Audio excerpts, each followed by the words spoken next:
Hey, this is Suzanne, and we want to thank Thrive Academics Assessments for sponsoring Not by the Book. Unlock your students' potential with Thrive Academics Assessments. For just $25, gain unlimited access to their comprehensive online assessments for Math K-12 and Reading K-11 throughout the entire school year. Thrive Assessments are developed by Scranton Corporation and have administered over 170 million tests. They're norm referenced. You can compare your child's performance to national standards, Florida State approved assessments, computer adaptive, so you can pinpoint your students' exact skill level, online and flexible. There are no time limits, no proctor needed, and you can take tests anytime 24/7. Affordable and comprehensive. One low price of $25 for both subjects. Easy to read reports that help identify your child's strengths and weaknesses. Step Up for Students scholarships mandate an annual assessment. Thrive Academics is the best and most affordable solution. You can purchase directly from Thrive or the My Scholar Shop. Ready to see the difference? Visit the My Scholar Shop today and purchase your Thrive assessments.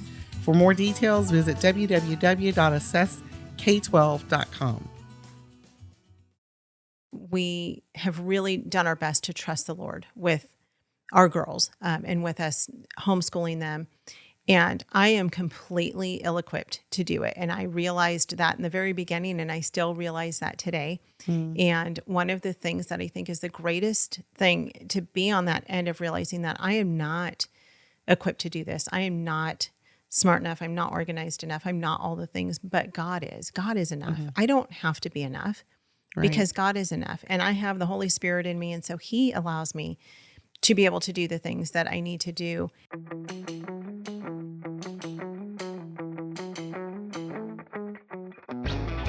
From the Florida Parent Educators Association, home of the largest homeschool convention in America, this is the Not by the Book podcast. I'm your host, FPEA Chairman Suzanne Nunn, and together we will hear from guests who share their journey to who and where they are today.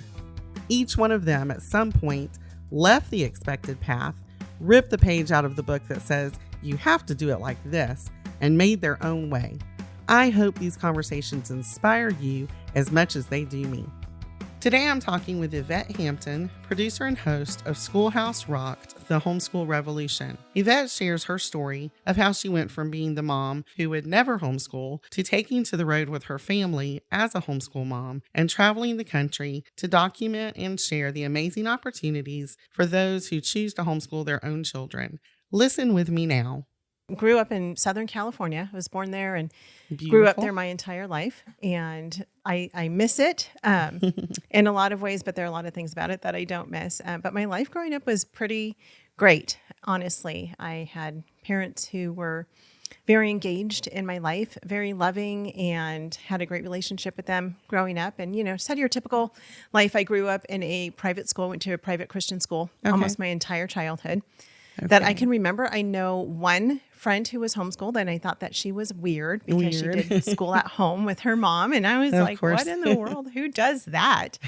But, I grew up in the 70s, 80s, and 90s. I graduated high school in 1993. Okay.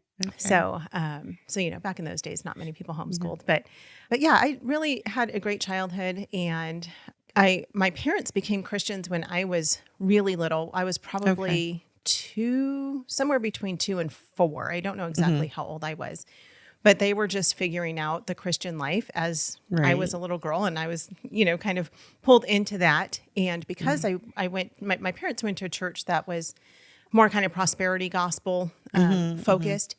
And there were some things about the church, even as a young girl, that I really questioned. And I was like, this doesn't seem biblical to me. And so I started probably when I was in middle school, but then really in high school, started to really search God's word to figure out what I believed and what was true. And on August 2nd, 1989, which was the summer before my freshman year in high school, I gave my life to the Lord. And it was kind of funny because I always thought if people had asked me as a little girl if I was a Christian, I would have said yes. But I didn't really own my faith. I just thought, well, I go to a Christian school and I go to church. And so, of course, I must be a Christian, which, of course, today so many people think the same thing. But I remember being at Hume Lake Christian camps, and our speaker, Dave Moore, spoke on the topic of really understanding what it means to own your faith for yourself. And I remember him saying, you can't ride into heaven on your parents' coattails. And so that's when I gave my life to the Lord. And so really in high school was when I started to really understand God's love for me and the sacrifice that he made, and started digging into God's word. And so that's great. I think it's so true when you meet people who have the benefit, right, of being raised in a home where they are in church and all of those things. Sometimes the hard part is when does it become them that really owns what they believe and what they think, and not for their parents. But so that's an amazing, opportunity for you to have had that part of your journey. What kind of interest did you have in those years? Like, middle and high school, were you involved in any particular activities? Oh yeah. I was a busy girl. When I was pretty young, I started dancing. And so I took dance lessons, tap, jazz, and ballet. All the things. All the things. Yes. Hip hop wasn't really a thing yet. It was just kind of coming into the dance world, but tap, jazz, and ballet, that was it. So I took dance lessons for many years. And then I guess probably in maybe 4th or 5th grade, I started playing soccer. Okay. And so that became my other thing. I loved soccer. And I remember I took a break from soccer. My 8th grade year, I was a cheerleader. Oh, and so I cheered for my little Christian middle school that I went to. And that was a lot of fun. And then I went back to playing soccer again in high school. And I actually stopped dancing in high school and really focused on soccer. So I played soccer through my whole 4 years of high school. Yeah. And my last soccer game that I ever played was my senior year of high school. It was the last game of the season. Because, with soccer, you have to play with a team. It's not like tennis where you can just go to a tennis court and play with whoever's there. But soccer, you have to have a whole team. And so my senior year of high school, last game of the season was my very last soccer game that I ever played in my whole life. And that was a sad day. I mean, I actually remember that day thinking, oh no, I don't know if I'll ever, I've kicked a ball around a little bit since then, but yeah, so that was what I did as a kid. It's funny. I'm sorry. It's funny because you think about that and I have a senior this year. My daughter is a senior. So you think about a lot of those things like, oh, you're going to be doing your last this and whatever. And, you've spent years committed and working at this and diving into this. And I think it's funny because a lot of the times, when you're a senior, you're all of a sudden at this crossroads of now, what am I going to do? Right. You may know what you want to do as far as what you're going to study or whatever, but it's like, what do I do for all the other things that I've been doing so much? What were your thoughts about that? And what were your plans for college or after high school? Yeah, well, my plans were to get married right out of high school pretty quickly. And so it's kind of funny the way the Lord orchestrated that. I had a boyfriend through most of high school, and we were pretty serious. He was actually 4 years older than me, which I would not recommend, but he was older. And so we dated for almost 4 years. And so my plan was that we were going to get married. And then after I graduated, my parents moved, of course I graduated at 18, and then less than a year after I graduated, my parents moved to Idaho. Wow. From California. Yeah, it's a change. And it was a huge change. And they wanted me to go with them. And I said, no, I can't. I mean, my life is here. Yeah, I was planning to get married. I wasn't going to go to Idaho. I didn't know anybody in Idaho except my parents. So I stayed back in California and moved in with a good friend of mine and kind of launched into adulthood pretty quickly at that time. And the Lord knew that he had different plans for me. And so my boyfriend and I broke up shortly after, around the time that my parents moved. It was in the spring of, I guess that would have been 94. Wow, that would be a big change then. Yeah, it was big. Yes. So my parents moved, my boyfriend and I broke up. And then very shortly after that, Garrett, my husband now of 30 years, we had known each other for 6 years, and we went to church together. We actually met on a mission trip to Mexico, and he had gone into the military. And so we became pen pals. Several people that were in our college age group at church started writing letters to him. And so I was one of those, and we started getting to know each other a little bit better through letters. Well, I had broken up with my boyfriend. I know, right? Email didn't really even exist. As a matter of fact, I remember my roommate sending an email to our old youth pastor. And I was like, what is an email? And she said, it's like a letter you can send through the computer. And I thought it was the most amazing thing. But of course, I didn't have email at that time, which is really cool because we actually still have the handwritten letters that we wrote to each other while he was in basic training. It's so cool that the ink is actually seeping through some of the papers. And so you have to kind of read between it. It's pretty funny. That's awesome. But so he went to basic training, then tech school. We wrote letters to each other through that time. And then he came home in May from basic training and was heading to tech school. And we started dating. Well, I should say we went on our first date the day, his first full day back, and we got engaged 2 months later and we got married 6 months later. Wow. And so that was God's good plan for us. We were young. Yeah. We, didn't quite know exactly what we were doing, but God had such a good plan. And I'm so thankful that the Lord orchestrated it that way. And so, like I said, we've been married 30 years now and, all by God's grace. So I never did. I took some college classes, but I never got a really degree. Wasn't your goal. Yeah. Yeah. Right. Yeah. I actually went to I don't know if you would call it a trade school, but it was a school where I learned it was called secretarial training because back in those days, people didn't really know how to use computers. The internet was brand new. Everything was new. And so I learned how to use a computer, how to use the internet, how to use Microsoft Office. And so I went to this training and through that was able to get some really good jobs in the early years of our marriage. Yeah. So, well, that's neat, but you weren't pursuing any one particular career. It was just and your family was starting to grow, I'm sure. And well, the career that I was really pursuing, I mean, from the time I was, very young, was I wanted to be a wife and a mom. I mean, that was really the desire of my heart. That was all I wanted to do. Yeah. And this is a whole other part of our story, but it took us almost 11 years to have our first daughter. So we dealt with infertility for the first 10 plus years of our marriage. And so we got married we got engaged at 19, got married at 20. We had just turned 20. And then Brooklyn, our oldest, was born when we were both 31. Wow. So that's a place to stop for just a minute. I bet that was a real challenging interim for you, wanting to have nothing more than family and marriage.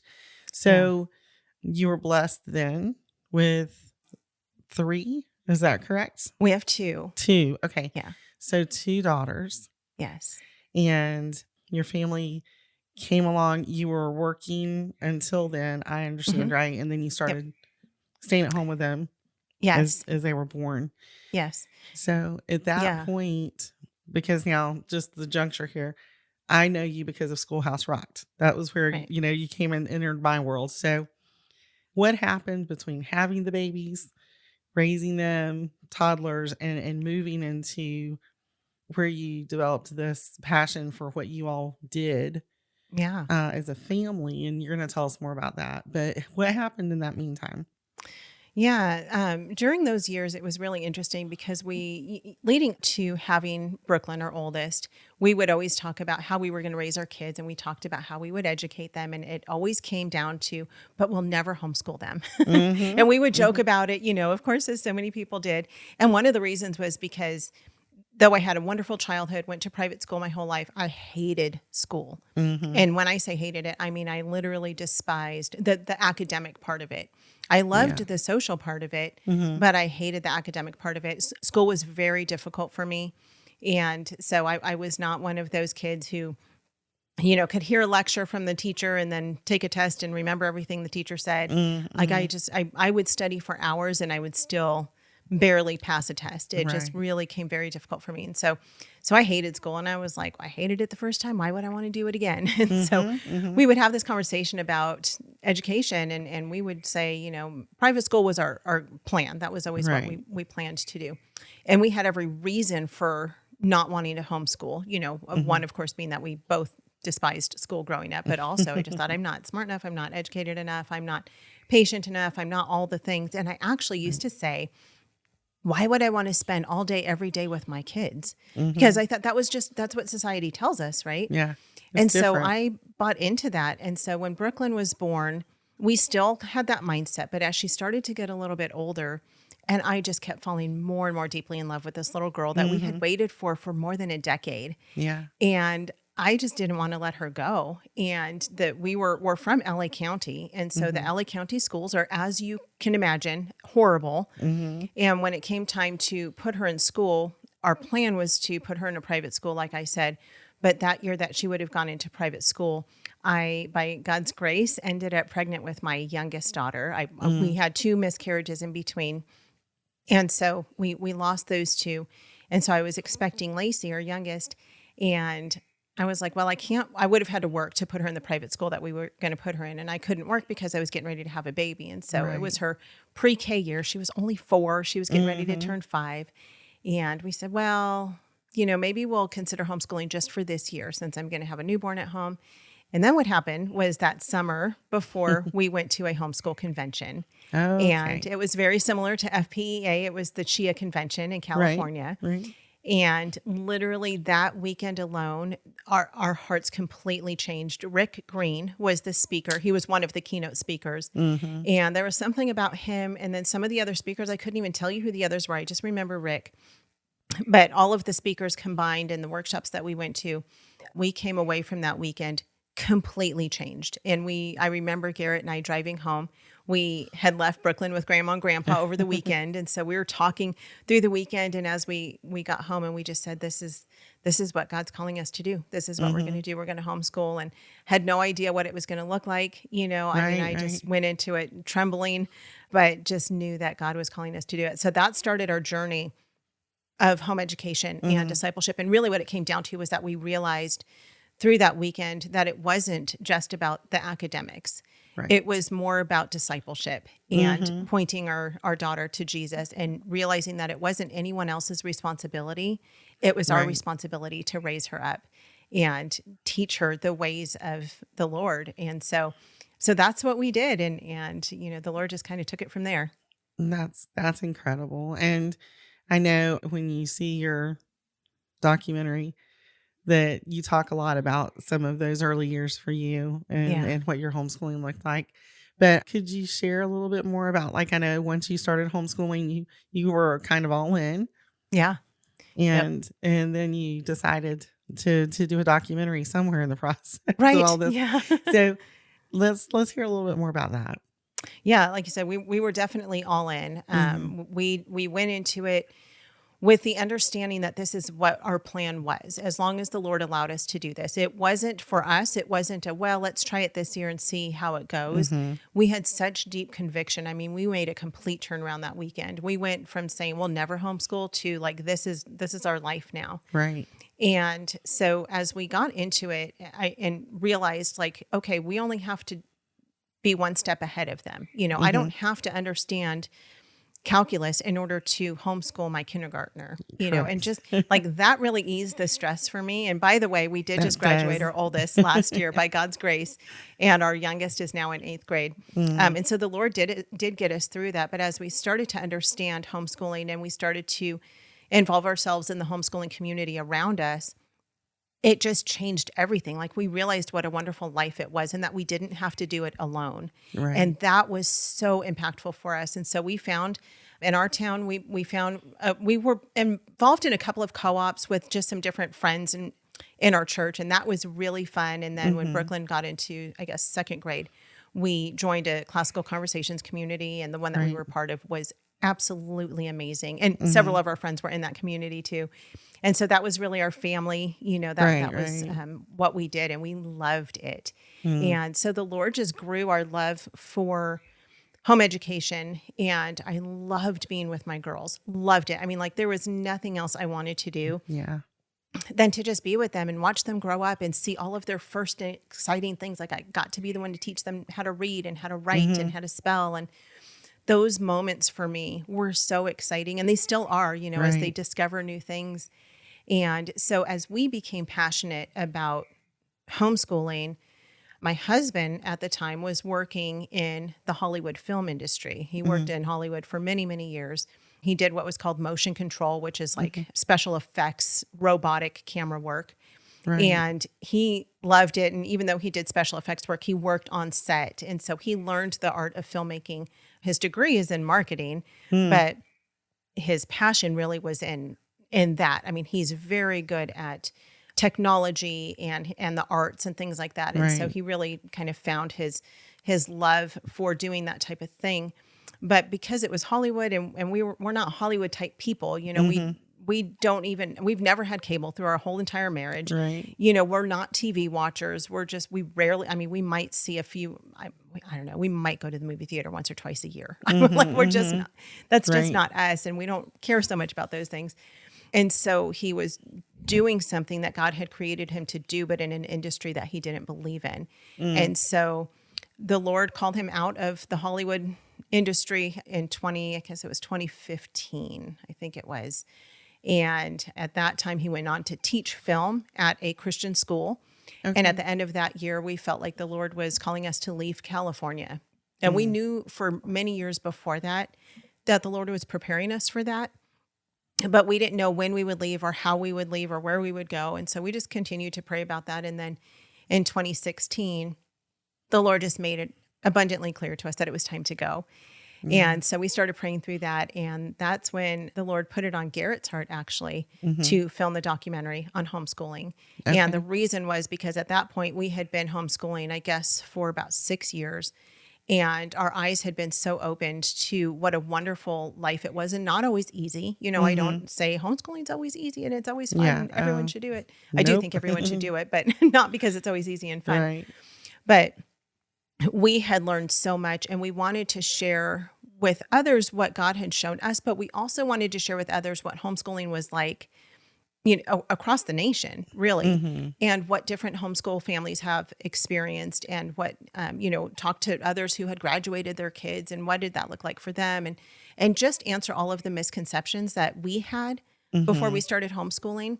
And we wanted to basically just create a film on that so that people could understand Right. what home education and discipleship really was about. And so we sold our house in 2016. We sold our house, sold basically everything in our house, loaded up in an RV. Yeah. And in December of that year, we drove out of California, really not knowing where we would end up eventually, but we drove out, started filming, and eventually made the movie. And now we've landed in Oklahoma, in the Tulsa, Oklahoma area. And so That's that's incredible. how that all unfolded. Was it about 4 years, 5 years for the movie? How long did you spend making the movie? It took us 5 years to make 5 it. years. And that's a really neat story too. We thought it would take maybe a year, maybe a little bit longer, between traveling and production and, all of that stuff. But the Lord kept putting these kind of roadblocks in front of us, never stopped production, but just kind of taking us on different detours. And we were so frustrated. We were like, what is happening? Why can't we get this movie done? Right. And just kept praying through it and praying through it. Well, then COVID hit and everything changed. And we knew, a few months into COVID, like we could clearly see, okay, this is why Right. the Lord allowed us to wait, why he had us wait to get the movie into people's hands. And it was because by the time it came out in November of 21, people's eyes were finally opened and people were ready for the message Right. of home education. Before that, a lot of people were, but people still were a little bit like, I'm not so sure. What about socialization? And what about, Yeah. their education, and you're not equipped, and, all the things. And so people were ready for it Well, at by that point, they 2021. and they were really hungry, I think. And Yeah. I think probably still are for new people to learn, like, how can you do this in different ways? How can you find what Right. fits your family and Yep.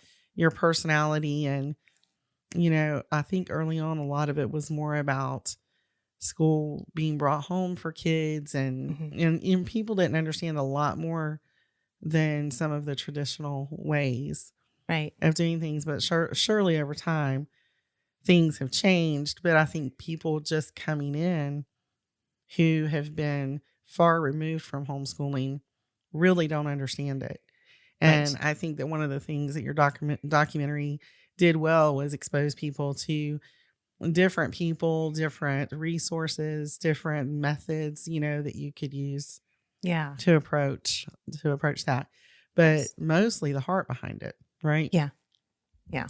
So you did come out with a film in 2021, Right. and tell us a little bit about the excitement of that, because after all these years now you've worked on it, Yeah. here you are, and Yep. still traveling in an RV.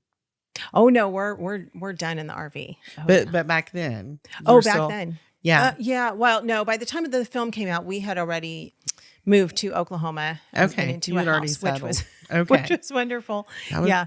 I don't know that our girls could have handled the RV much longer.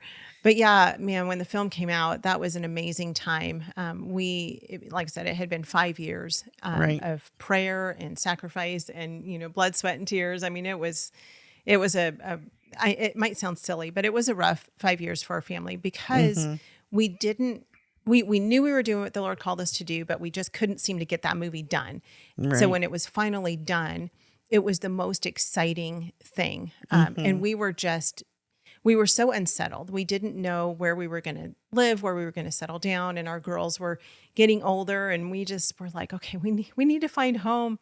Yeah. And so being kind of nomads was hard for our family. And so when the movie finally came out, there was much celebration and it was really fun. We had here in Tulsa, we had a big premiere movie night and we filled an entire movie theater with friends and it was really fun. It was mostly, the local homeschool community, tons of families from local homeschooling families came out.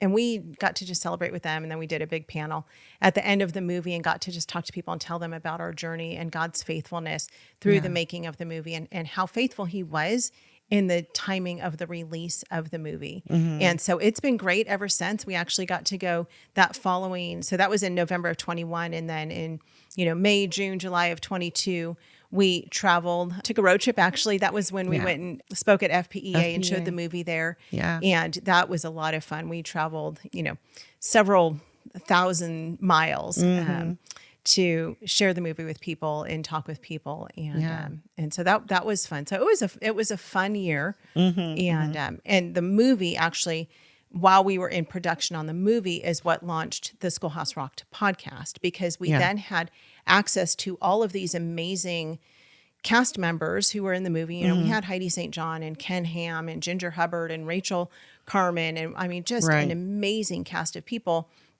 And so we said, well, we know all these people, so let's start a podcast and we'll talk to these people on the podcast and have them tell about their homeschooling journeys and answer questions and stuff. And so we're now, we just started our 8th season of the Schoolhouse Rocked podcast, which is incredible, all by God's grace. And that was because of the movie that God opened the doors for that.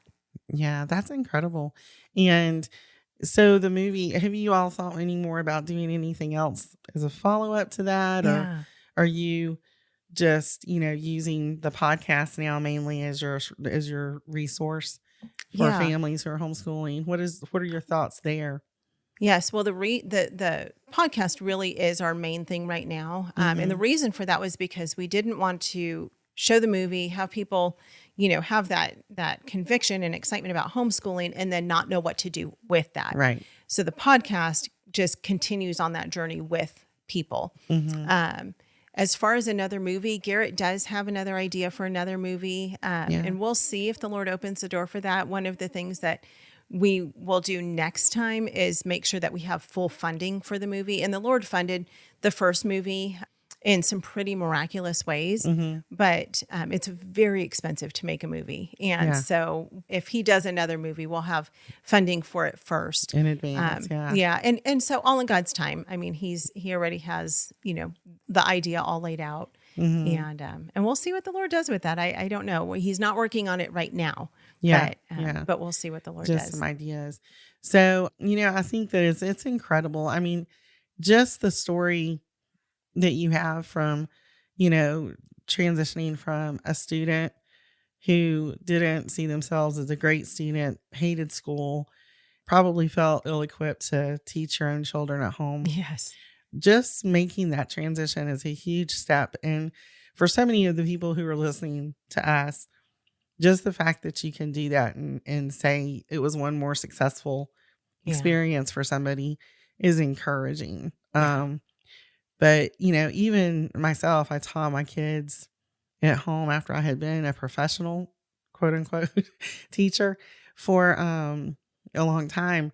And I remember, because I did not teach kindergarten or young children.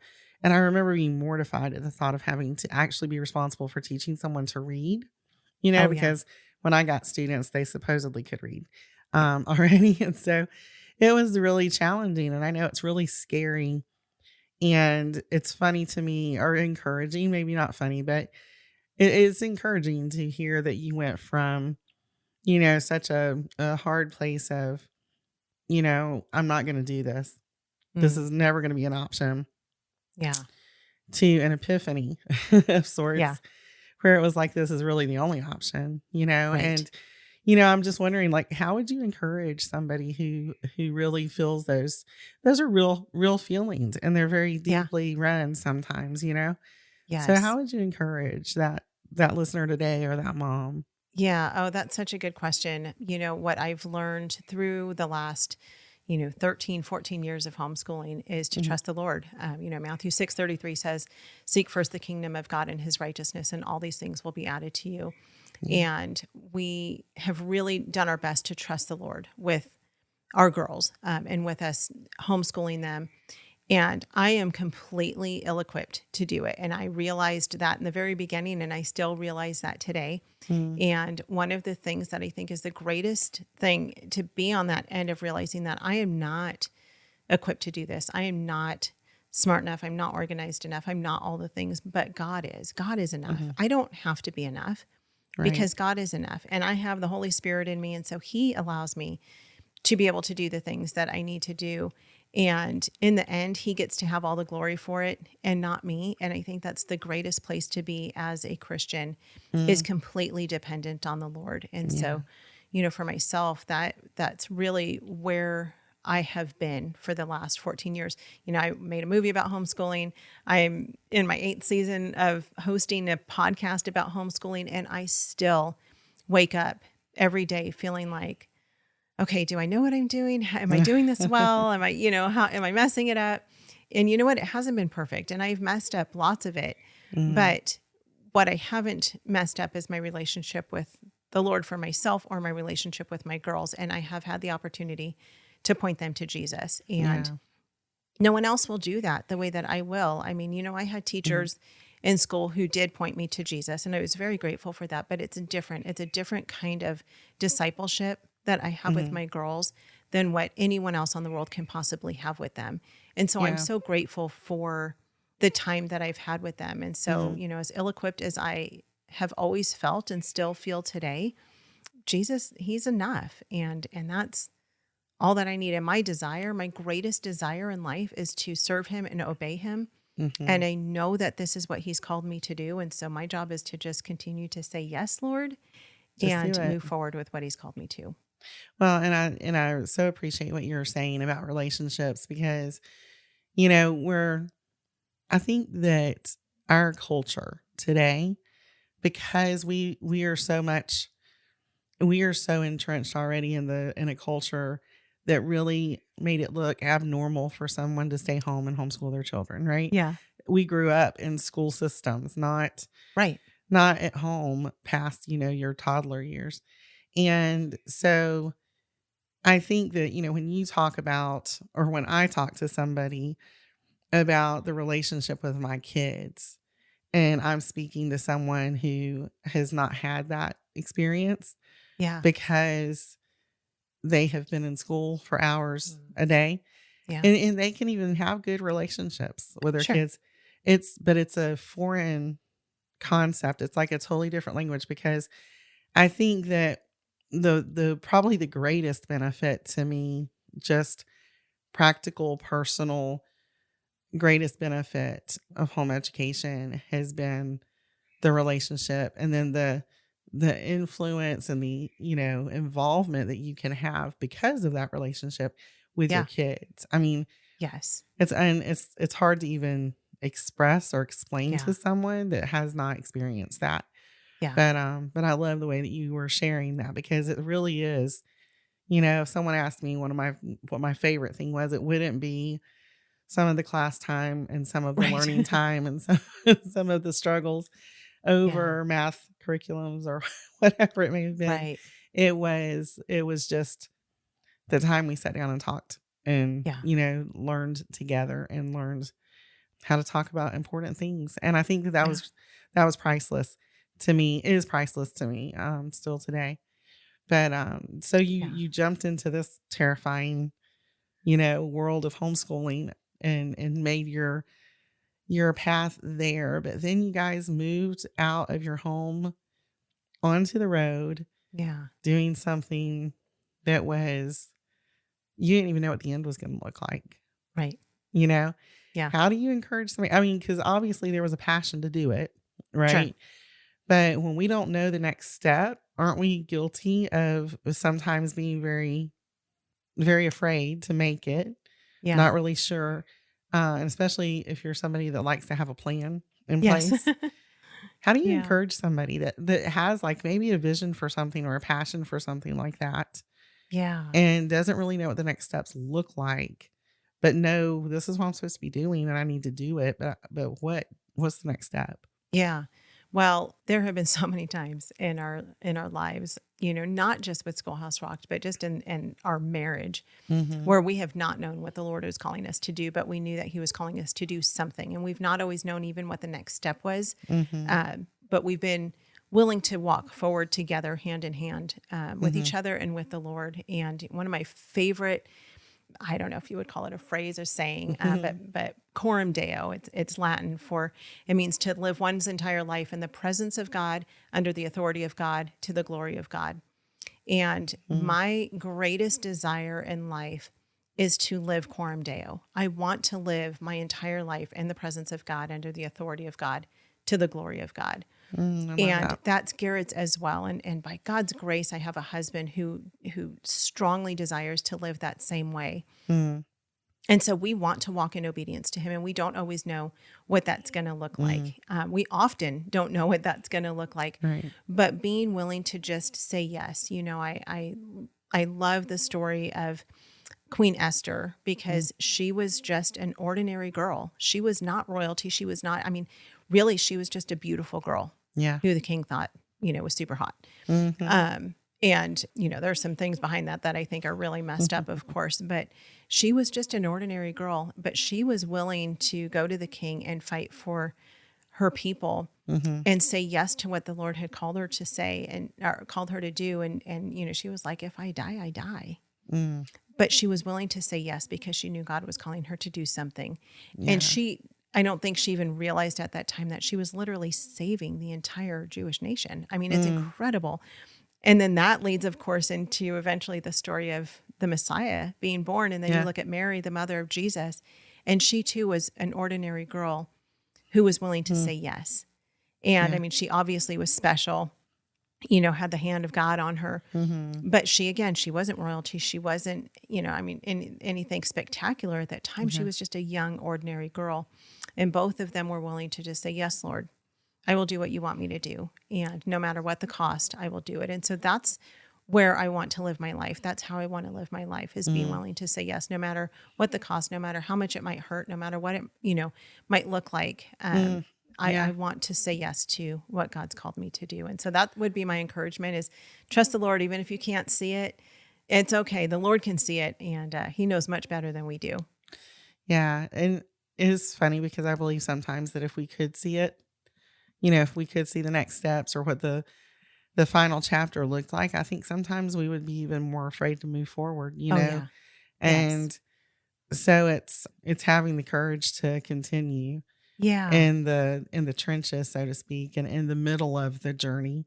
Yeah. Right. For sure. But yeah, sometimes it's hard. Can I share a dream that I had?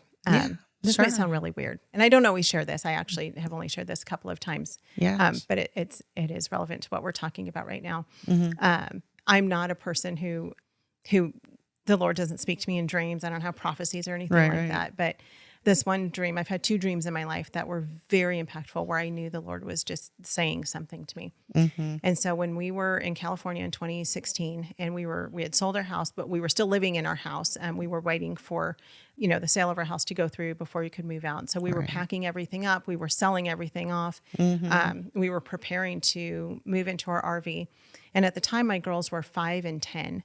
And it was a really scary time, for me as a mom. We lived our life in California was perfect to me.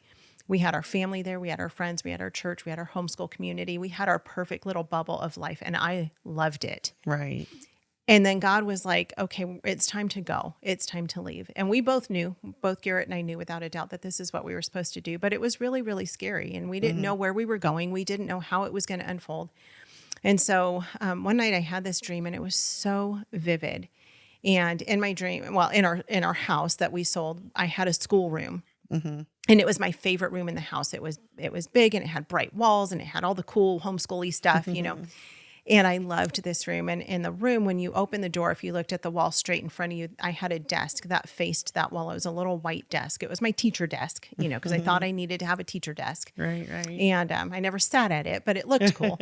So I had this teacher desk that faced the wall. And so in my dream, I opened the door to that room, and there was a man sitting at my desk. And he was a big man, like very broad shoulders, and he had beautiful white hair. And I couldn't see his face. I just saw this man sitting there.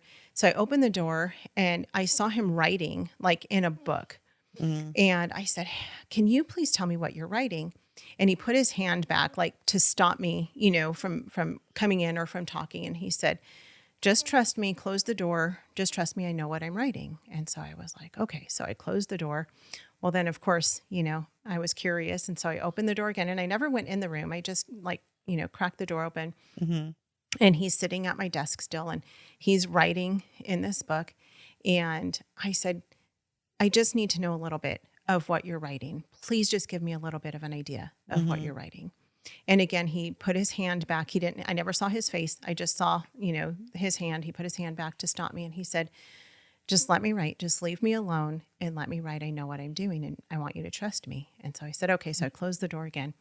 And a third time I opened the door, and I just peeked my head in, and I said, I really need to know just a little bit. I don't need to know the whole story, but I really need to know a little bit of what you're writing. And for the third time, he put his hand back, didn't show me his face, just put his hand back to stop me. And he said, you don't understand. I am the perfect author of this book, and I know exactly what I'm writing, and I need you to just close the door and trust me. Wow. And I closed the door, and I woke up from that dream, and I knew without a doubt that God was just saying, trust me. You don't need to understand what I'm doing. You don't need to understand what I'm writing. But I am the perfect author of your life, and I am the perfect author of your family's life. Yeah. And you That's need to just powerful. trust me to write it perfectly. And that was the moment where I just threw up my hands and said, okay, Lord, I don't understand this. I don't know what we're doing next. I don't know where we're going. I don't know how we're going to get there. And it's the same with homeschooling. From the very beginning, I just said, okay, Lord, this is what we're going to do. And I don't know how we're going to do this. I hated school. I was a horrible student. I have no idea how I'm going to get my kids through school, but I'm trusting you to write this story. And he's still writing our story. And we will continue to trust him until, the day we die, and try to do our best to follow him and obey him. Yeah. That's very powerful. And I really appreciate you sharing that story about that dream, because, again, I really believe that our culture is bent toward thinking logically and practically, and knowing a lot of the answers before you do things, planning ahead. Right. And having the faith to trust that you can move forward without knowing all of it, right, is crucial, and in so many areas of our life, right? Yeah, But for sure. but I think it's just very encouraging, I think, for my audience to hear that, just as it relates to homeschooling and parenting, but also to, your life's journey and your life's work on a much bigger scale. Yeah. Just taking that. So thank you. I normally will ask at the end, as we're wrapping up, like, what is a favorite quote or words that have encouraged you? And I'm going to ask you to say that one more time, because I'm not familiar greatly with Latin, so Sure. I couldn't pick it up. Well, I'm not either. I'm no Latin expert. But I loved the essence of that. So Yes. Can you tell me that one more time? Yes. Yeah. It's coram Deo. And it's to live coram Deo is to live one's entire life in the presence of God, under the authority of God, to the glory of God. Okay. That's amazing. Thank you. And thank you so much for being here. Thank you so much for having me. Sharing with us today. And Thank you for what you do, because it is an encouragement to so many families. And I'm sure your family has bore the brunt of that sometimes. But, Yeah. what you're doing is amazing work and Thank you. much appreciated. Yeah, well, thank you. It is truly an honor and a privilege to do what the Lord's called us to. And for those who are wondering about the movie, who have not seen it, they can actually watch it for free at our website, Okay. schoolhouserocked.com. It's ROCKED. Yeah, But they can stream it for free. that's awesome. We'll have that in our show notes too for you, Awesome. Seth. Thank you. Thanks for listening to the Not by the Book podcast from the Florida Parent Educators Association. To learn more about homeschooling in Florida or to find resources to help you on this amazing journey, visit our website at FPEA.com. If you have any suggestions for future guests, contact me, Suzanne, at notbythebook@fpea.com. Thanks again for listening, and be inspired to live your life not by the book.